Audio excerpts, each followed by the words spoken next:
Walang pinipiling edad ang peligrong dulot ng matinding init. Sa Cavite, patay ang isang sanggol dahil sa heat stroke. Nasa frontline ng balitang yan si Faith Del Mundo, exclusive. Malusog at masigla pa sa video na ito ang 6 na buwang gulang na si Baby Dwayne Lucas mula sa General Emilio Aguinaldo sa Cavite. Pero nitong April 20, pumanaw na si Baby Lucas. Sa videong ito na pinost ng kanyang nanay, nakanganga at namumutla na ang mukha ng bata. Yun pala na heat stroke na raw si Baby Lucas. Sa mga huling sandali, sinulit ng kanyang mga magulang na makasama ang anak na maagang kinuha sa kanila. Pinuntahan ng News 5 ang mga magulang ni Baby Lucas. Hindi pa rin sila makapaniwala sa sinapit ng kanilang anak. Pag tinitingnan ko po yung bawat sulok ng bahay, naaalala ko po siya. Sobrang hirap po mawalan ng anak.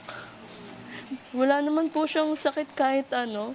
Simula po nung pinanganak ko siya, bago po kami lumabas sa ospital, nagpa-newborn screening po kami.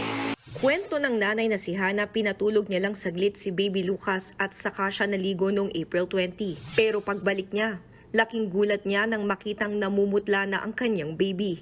Naisugod pa sa ospital ang sanggol pero idineklara ring dead on arrival. Ayon sa doktor, heat stroke ang ikinamatay ni Baby Lucas. Sabi po ng doktor, patatlong baby na daw po yung dinadala doon na heat stroke.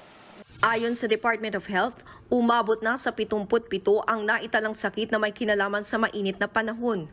Mula January 1 hanggang April 29 ngayong taon. 67 rito, 12 hanggang 21 taong gulang. 7 naman sa mga ito ang napaulat na namatay. Paulit-ulit na paalala ng mga eksperto sa publiko na mag-ingat ngayong tag-init. Iwasang magbilad sa araw. Palaging uminom ng maraming tubig at magsuot ng preskong damit. Paglalabas ng tanghaling tapat, gumamit ng sombrero o payong bilang proteksyon sa init. Dagdag pa ng mga doktor, walang pinipiling edad ang heat stroke na posibleng mauwi sa pagkamatay tulad ng nangyari kay Baby Lucas. Huwag ka masyadong magtitigil doon sa exposed sa direct sunlight. Usually 10 a.m. hanggang 4 ng hapon.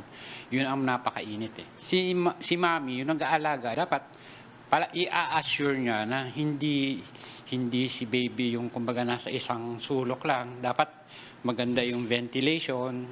Nagbabalita mula sa Frontline, Faith Del Mundo, News 5. Mga kapatid, Jess De Los Santos po. Iba na ang may alam at may pakialam sa panahon ngayon. Para sa tuloy-tuloy na balitaan sa Frontline kahit weekend, mag-follow at mag-subscribe